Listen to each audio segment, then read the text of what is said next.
We are working really hard to fundraise for our new playground. When the maintenance crew came by recently, basically said this one will be taken down. COVID has presented some real challenges with our abilities to fundraise.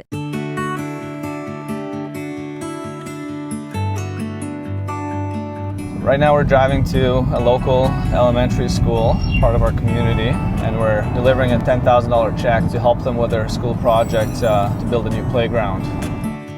My name is Tyler Langdon and I am with the Playground Committee. I've been working on this project for a few years now, and we're just starting to ramp up our fundraising now into kind of high gear. We've got some really good plans. Our maintenance crew will be taking us down within the next few years. We would like to replace it out in the field with a brand new playing area that will include a zip line as well as a spider climber with ropes, and we'll have a raised berm that will have slides off either side of it. This will be man-made, and that will replace some of the slides that have been damaged recently.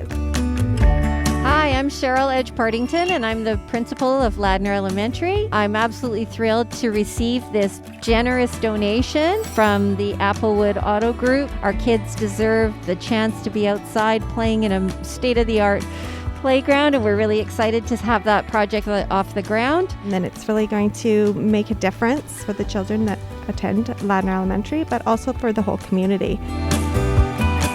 I'd like to finish off with a little challenge.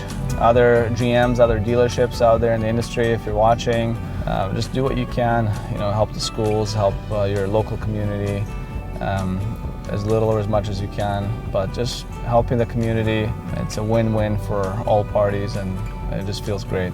It's all good at Applewood.